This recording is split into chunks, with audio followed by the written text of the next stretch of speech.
आपका मेरे चैनल भक्ति का ज्ञान में हार्दिक स्वागत है। प्रिय भक्तगण, आज हम आपको एक कथा का श्रवण करा रही हूँ जो सुनने मात्र से आपके जीवन में सुख, संपत्ति और धन की वर्षा होगी। तो चलिए कथा को प्रारंभ करते हैं। एक समय की बात है, माता पार्वती कहती है भगवान शिव की सच्ची भक्ति की कहानियां। अगर आप यह कहानी सुन रहे हैं तो पूरा सुनिए।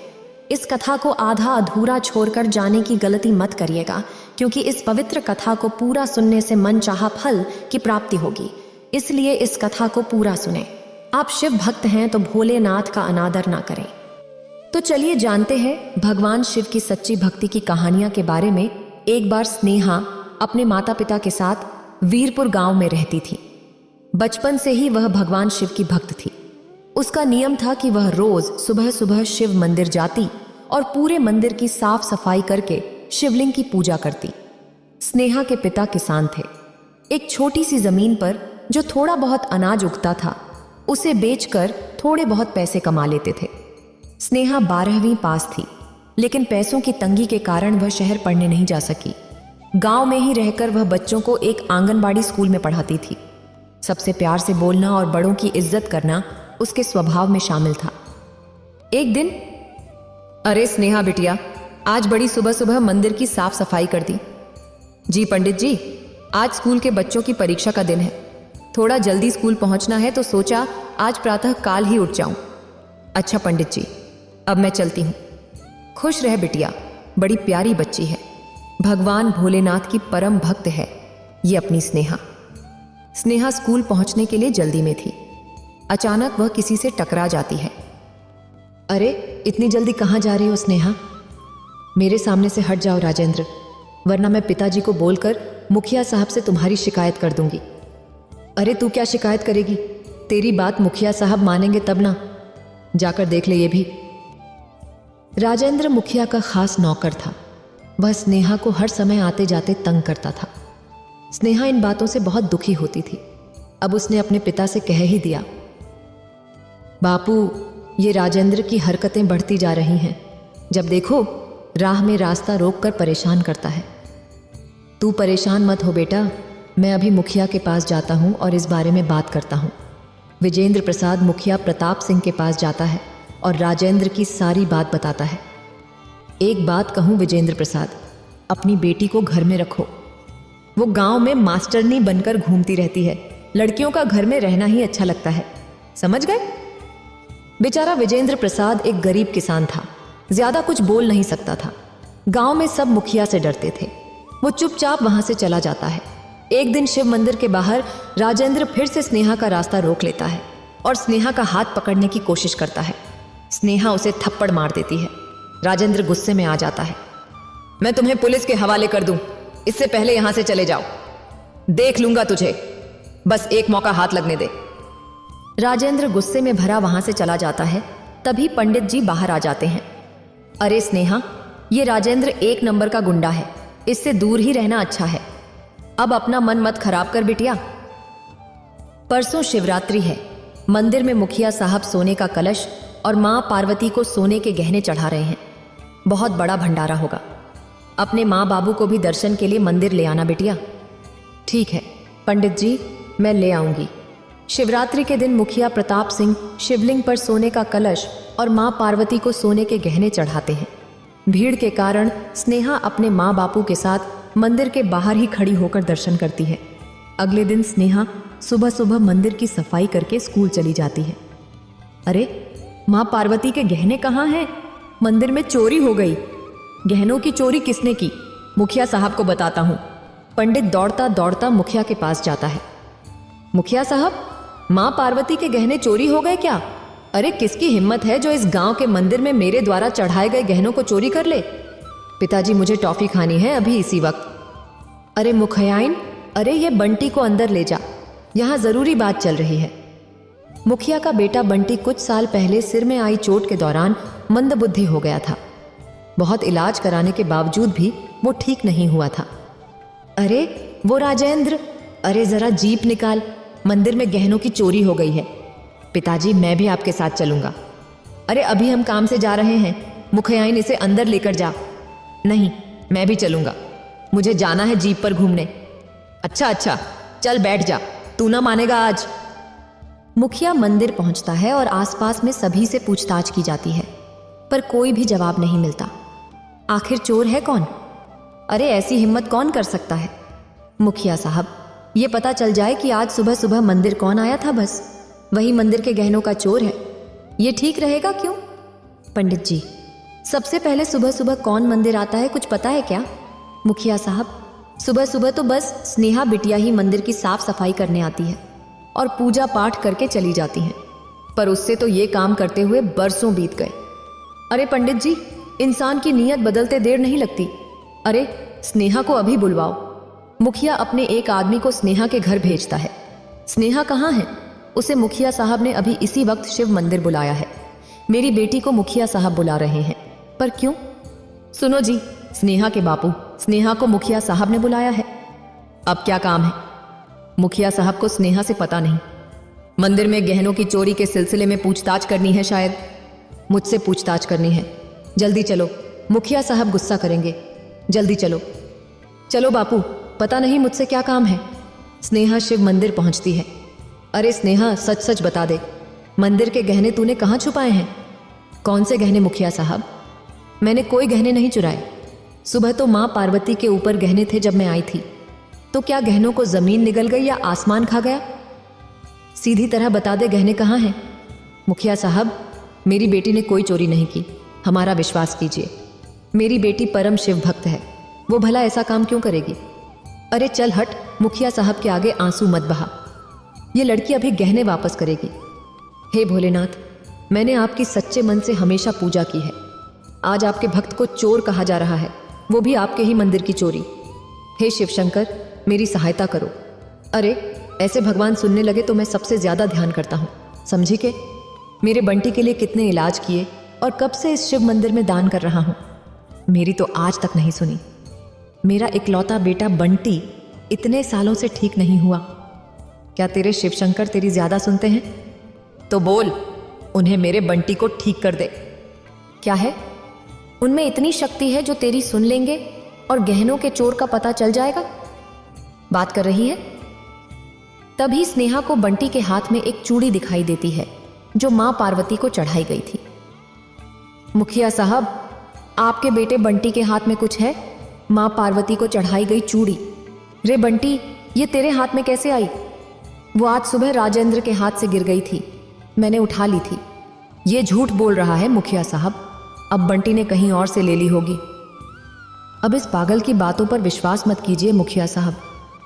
रे, तूने मेरे बेटे को पागल बोला, मैं तुझे जान से मार दूंगा। मंदिर के गहने की चोरी तूने की है।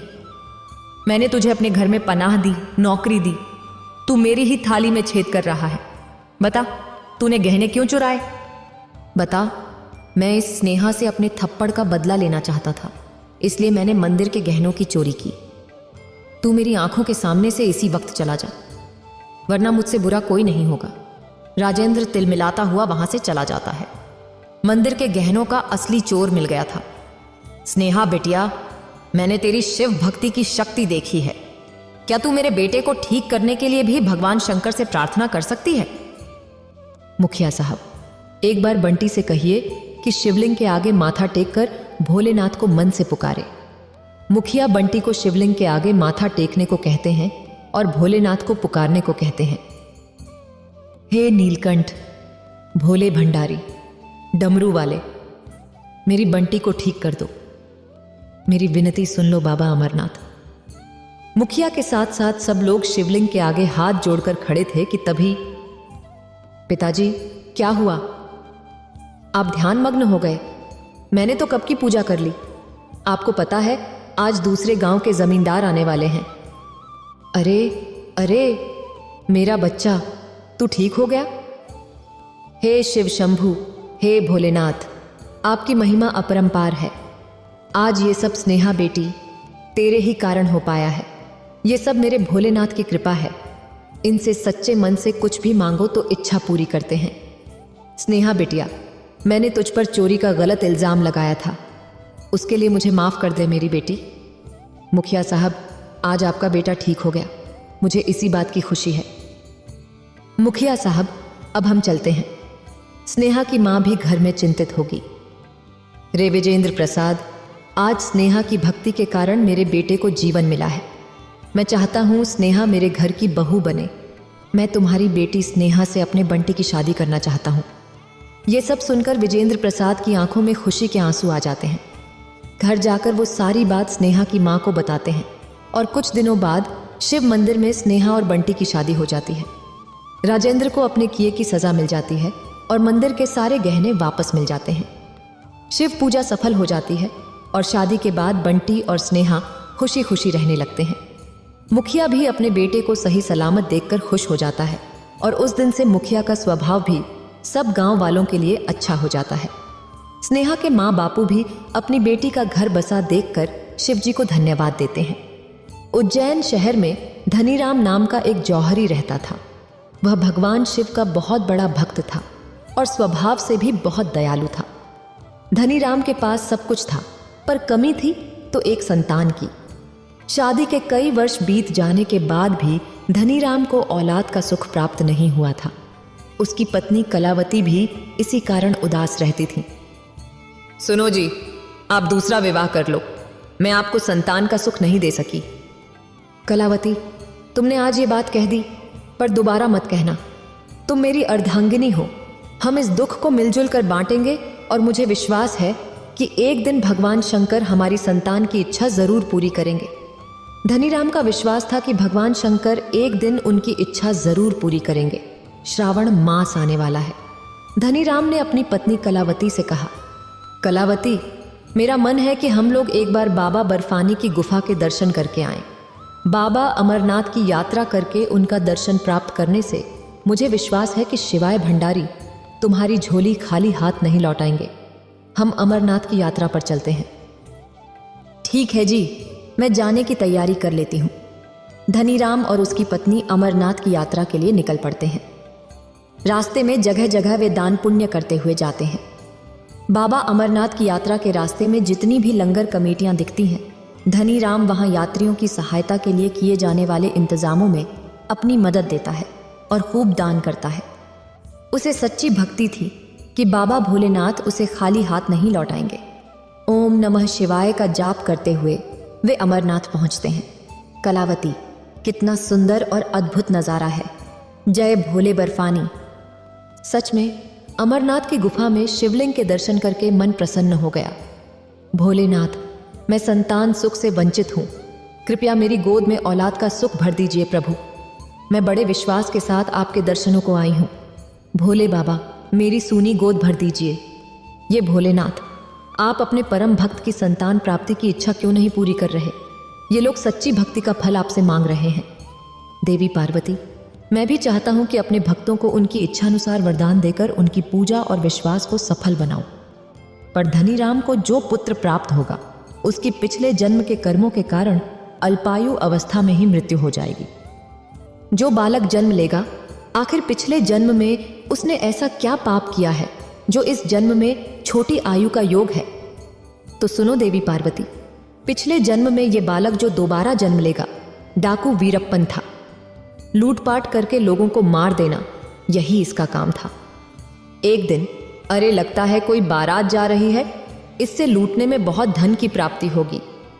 रुक जाओ बारात, तभी आगे जाएगी जब ये सारी धन दौलत रुपया पैसा तुम मुझे दे दोगे। हमें जाने दो, ये तुम सब ये रख लो। मेरे इकलौते बेटे की आज शादी है, हमें जाने दो। नहीं पिताजी, इस डाकू को कुछ मत देना।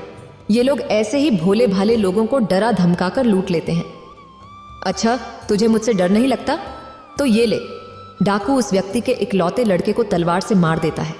जितने भी बाराती बचने की कोशिश करते हैं, पर वीरप्पन सबको मार देता है।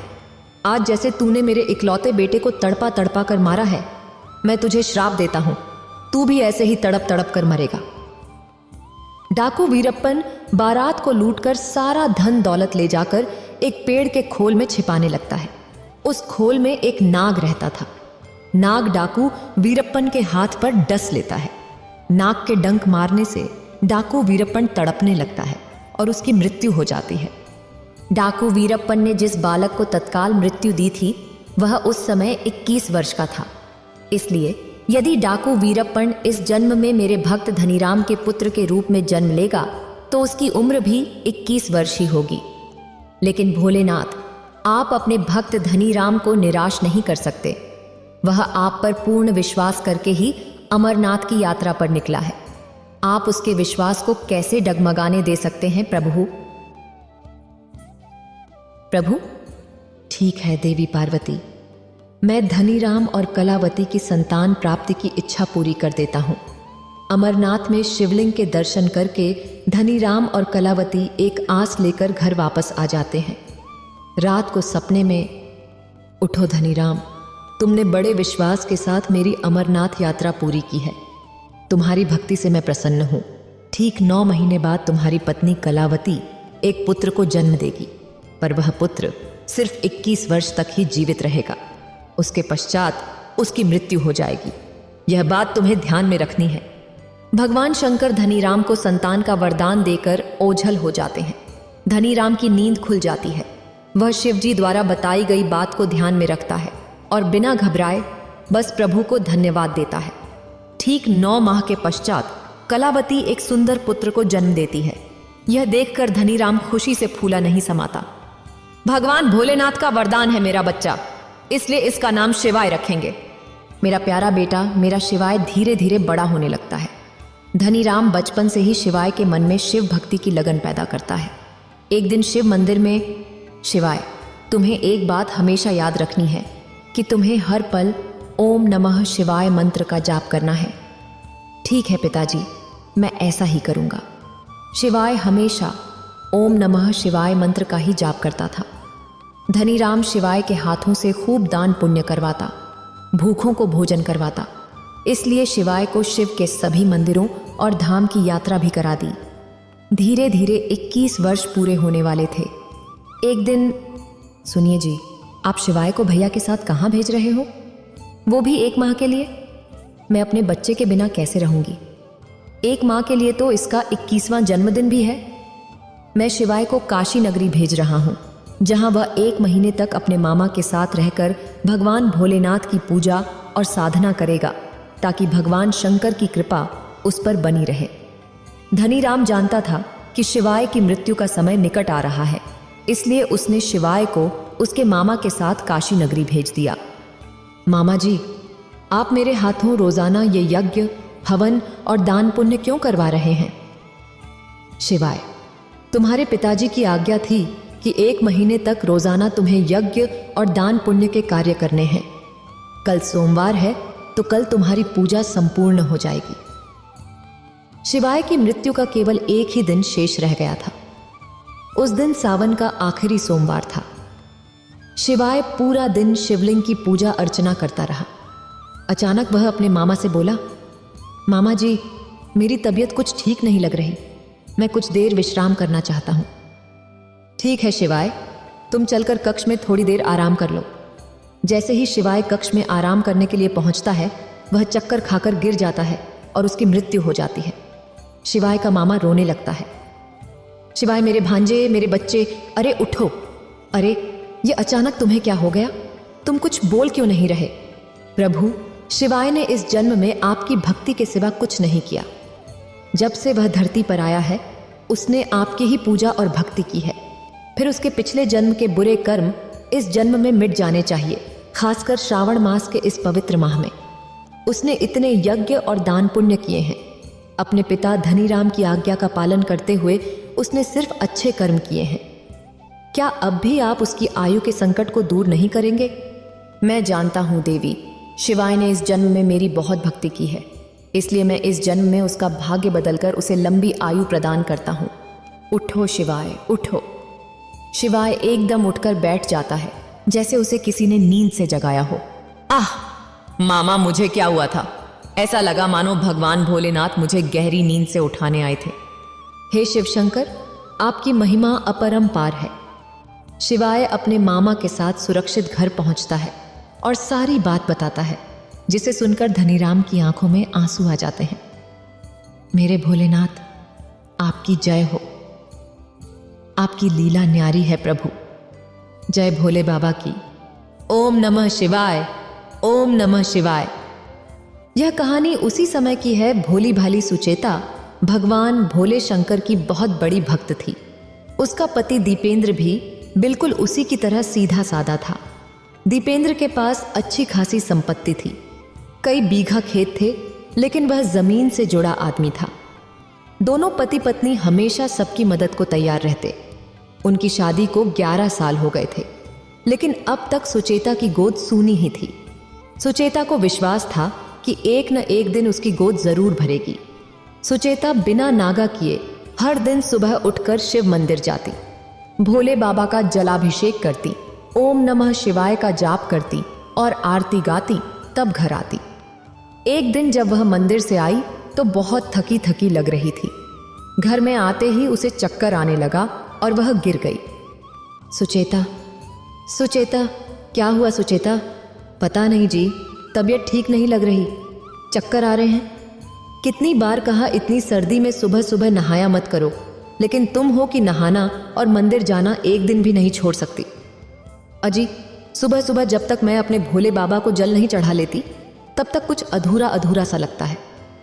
तुम्हें कुछ हो गया तो मेरा क्या होगा, कभी सोचा है? मेरे भोले बाबा है ना, मुझे कुछ नहीं होगा। उस दिन सुचेता की तबीयत शाम तक बिल्कुल ठीक नहीं लग रही थी, इसलिए दीपेंद्र सुचेता को डॉक्टर के पास ले गया। डॉक्टर ने वहां जो बताया उसे सुनकर वह खुशी से उछल पड़ा और सुचेता की आंखों से खुशी के आंसू निकलने लगे। आप सच कह रहे हैं डॉक्टर साहब? सुचेता, सुचेता, तुम मां बनने वाली हो। सुन रही हो सुचेता, तुम मां बनने वाली हो। मैं पिता बन जाऊंगा। मैंने कहा था ना, मेरे भोलेनाथ मेरी प्रार्थना का उत्तर जरूर देंगे। दोनों पति पत्नी बहुत खुश थे। 11 साल के लंबे इंतजार के बाद उनके घर में नन्हे मेहमान का आगमन होने वाला था, लेकिन उनके साथ रहने वाले चाचा गजेंद्र, चाची रीभा और उनके बेटे रमेश और बहू संगनी के लिए यह बात सिरदर्द बन गई थी, क्योंकि उनकी नज़र पहले से ही दीपेंद्र की संपत्ति पर थी। जैसे ही उन्हें लगा कि उनकी संपत्ति का वारिस आ रहा है, वे सभी उस अजन्मे बच्चे को मिटाने की साजिश रचने लगे। ऊपर से तो वे दिखाते कि वे उनके शुभचिंतक हैं, लेकिन अंदर ही अंदर वे दीपेंद्र, सुचेता और उनके आने वाले बच्चे के लिए जहर भर रखे थे। देख बेटा रमेश, अभी समय गर्म दिमाग करने का नहीं है, अभी चालाकी से काम लेने का है, समझ रहा है ना? गजेंद्र ने कहा। तो मैं क्या करूं बापू, जायदाद के हिस्सेदार के आने का इंतजार करता रहूं? पागल हो क्या? करोड़ों की प्रॉपर्टी हम ऐसे नहीं जाने देंगे। वो प्रॉपर्टी हमारी है, हमारी ही रहेगी, समझे? हम बस उस आने वाले को दुनिया में आने से पहले ठिकाने लगा देंगे। इसके बाद गजेंद्र ने अपने बेटे, बहू और अपनी बीवी के साथ मिलकर एक प्लान बनाया। उन्होंने जानबूझकर घर के बरामदे और सीढ़ियों पर सर्फ वाला पानी डलवाया। तैयार हो ना भगवान, नाटक शुरू करूं? गजेंद्र ने पूछा। बिल्कुल तैयार हूं, रीभा ने जवाब दिया। इसके बाद गजेंद्र जानबूझकर जमीन पर गिर गया और तड़पने लगा। रीभा उसे देख चिल्लाने लगी और यह सब रमेश और उसकी पत्नी संगनी दीवार के पीछे से छिपकर देखने लगे। सुचेता, सुचेता, ओह बहू, देखो ना, तुम्हारे ससुर जी को क्या हो गया है, वो जमीन पर गिरकर बेहोश हो गए हैं। सुचेता अपने चाचा ससुर को पिता समान मानती थी और उनका पूरा ख्याल रखती थी। जैसे ही उसके कानों में अपनी चाची सास की आवाज आई, वह कमरे से भागी भागी आई, और यही तो वे जालिम चाहते थे। बाहर बरामदे में पड़े सर्फ के पानी में उसका पैर फिसल गया और वह फिसल कर सीढ़ियों के पास आ गई और वह भागती हुई सीढ़ियों से गिरने लगी। उसे इस तरह गिरता देख सभी बहुत खुश हुए। सुचेता नीचे गिरकर बेहोश हो गई। उसके चाचा चाची अभी खुशियां मनाने ही वाले थे कि दीपेंद्र बाहर से वहां आ गया। उसे देखकर सभी घड़ियाली आंसू बहाने लगे। हे भगवान, दीपेंद्र बेटा, न जाने हमारी बहू नीचे कैसे गिर गई। मैं तो कितना ध्यान रखती हूँ, हमेशा साथ ही रहती हूँ इसके। न जाने आज मेरी क्या मती मारी गई थी कि मैं इनके लिए खाना बनाने चली गई। बेटा, इसे लेकर डॉक्टर के पास जाना होगा। क्या पता कहीं हमारे घर के चिराग को तो कोई नुकसान नहीं हो गया। वो कहते हैं ना कि जहाँ को राखे साइयां मार सके ना कोई। सुचेता उतनी ऊंचाई से नीचे गिरी। उसे चोट भी लगी, लेकिन बच्चे पर कोई असर नहीं हुआ। डॉक्टर की ये बात सुनकर दीपेंद्र और सुचेता ने मन ही मन भोलेनाथ का धन्यवाद दिया। लेकिन उनके चाचा चाची के परिवार वालों के तन बदन में आग लग गई। उन्होंने ये बात जाहिर तो नहीं होने दी, लेकिन वे सुचेता और उसके बच्चे को एक साथ मारने का दूसरा प्लान बनाने लगे। दूसरी ओर न तो सुचेता और न ही दीपेंद्र को यह बात समझ आई कि आखिर पूरे घर में सर्फ का पानी किसने गिराया। उसके ससुर जो उस दिन जमीन पर गिर गए थे, वो अचानक ठीक कैसे हो गए। एक दिन सुचेता रसोई में काम करते हुए इस बारे में सोच ही रही थी कि तभी रमेश की पत्नी संगनी आई। उसने गले में बहुत ही अनोखा हार पहन रखा था। अरे संगनी, हार तो बहुत ही सुंदर है, कहाँ से खरीदा आपने? शहर से लाए हैं, संगनी ने कहा। रमेश भैया से कहकर उस दुकान का पता ले लेना। दीपेंद्र भी 2 दिनों के लिए किसी काम से शहर जा रहे हैं, मैं भी ऐसा ही हार मंगवाऊंगी। अरे पता क्या लेना, ये खुद चले जाएंगे। दीपेंद्र भी 2 दिन के लिए शहर जा रहा है। ये सुनकर सभी की आंखें चमक गईं। उन्होंने फिर से एक खतरनाक प्लान बनाया। अगले दिन जब दीपेंद्र रमेश के साथ शहर चला गया और सुचेता मंदिर में पूजा करने गई थी, तब रमेश का प्लान कभी फेल नहीं होगा। भगवान, बशर्ते तुम और संगनी इस प्लान को ठीक से अंजाम दो। हाँ, असल में रमेश का प्लान ये था कि सुचेता जब मंदिर से वापस लौटेगी तो उसे मंदिर से लौटते समय जो नदी पड़ती है उस पर बने पुल से नीचे फेंक देना है। वो खुद बकका नींदिया पातिया खुद डूब कर मर जाएगी और इस काम को अंजाम देगी संगनी और उसकी माँ। वे दोनों अपने चेहरे को ढके हुए सुचेता से नदी वाले रास्ते में मिलेंगे और उसे वहां से धक्का दे देंगे। रमेश दीपेंद्र के साथ होगा, गजेंद्र खेतों पर, किसी को कोई शक ही नहीं होगा। वे दोनों उस समय चेहरे पर नकाब बांधे सुचेता का इंतजार करने लगे। जैसे ही वो दिखी, संगनी उसके पास गई और उसे पीछे से पकड़ लिया। सुचेता के हाथों से पूजा की थाली नीचे गिर गई। कौन कौन? सुचेता ने खुद को बचाने की बहुत कोशिश की। उस नकाब पोश से खींचातानी भी हुई, लेकिन वो 2 थे, इसलिए उस पर भारी पड़ गए। उन दोनों ने उसे नदी में फेंक दिया। सुचेता ने बहुत हाथ पैर मारे, लेकिन कोई लाभ नहीं हुआ। कई घंटे वो इसी तरह बहती रही। अचानक उसे लगा कि उसके पैर को किसी जानवर ने पकड़ रखा है और उसके पैरों को काटे जा रहा है। अचानक उस जानवर पर उसकी नजर पड़ी। वो एक बहुत बड़ा मगरमच्छ था। सुचेता को अपनी मौत सामने दिखने लगी, फिर भी उसने अपना धैर्य नहीं खोया और भोलेनाथ को याद करने लगी। पल में ना जाने कैसा चमत्कार हो गया। नदी किनारे रहने वाले मछुआरों की नजर उस पर पड़ी। वे उसे बचाने के लिए उसकी तरफ बढ़े। मछुआरों का मगरमच्छ के साथ संघर्ष हुआ और वे जीत गए, लेकिन सुचेता तब तक बेहोश हो गई थी। जब उसे होश आया तो वह मछुआरों की बस्ती में थी। मैं कौन हूं? मैं कहाँ हूं? उसने पूछा। तुम हमारी बस्ती में हो, अब डरने की कोई बात नहीं है, खतरा टल गया है, मछुआरों ने उसे बताया। सुचेता की याददाश्त खो गई थी। बहरहाल बस्ती वालों ने उसकी खूब देखभाल की। सबको पता था कि वह गर्भवती है, इसलिए उसका ध्यान कुछ ज्यादा ही रखा जाता। सुचेता वैसे तो सब भूल गई थी, लेकिन अपने शिव को शायद वह नहीं भूल पाई थी। तभी तो वह इस बस्ती में भी मिट्टी का शिवलिंग बनाकर पूजा करने लगी। जल्दी ही सुचेता के प्रसव का समय नजदीक आ गया। उसने एक बहुत ही सुंदर बच्चे को जन्म दिया। उस बस्ती में सभी खुश थे, लेकिन सभी यह सोचकर परेशान रहते थे कि आखिर उसका घर कहाँ है, वह कहाँ की रहने वाली है। एक दिन की बात है, सुचेता अपने बच्चे को गोद में लिए लोरी गाकर सुला रही थी। आजा री निंदिया, निंदिया रानी, आजा बेटे को सुलाने निंदिया रानी, आजा। तभी एक मछुआरिन उसके पास आई। उसके हाथ में एक हार था। वह उसे सुचेता को देते हुए बोली, क्या तुम इसे पहचानती हो? जब तुम यहाँ आई थी तो तुमने इस हार को अपने हाथ में जोर से दबोच रखा था। सुचेता ने जैसे ही वह हार देखा, उसे सब याद आने लगा।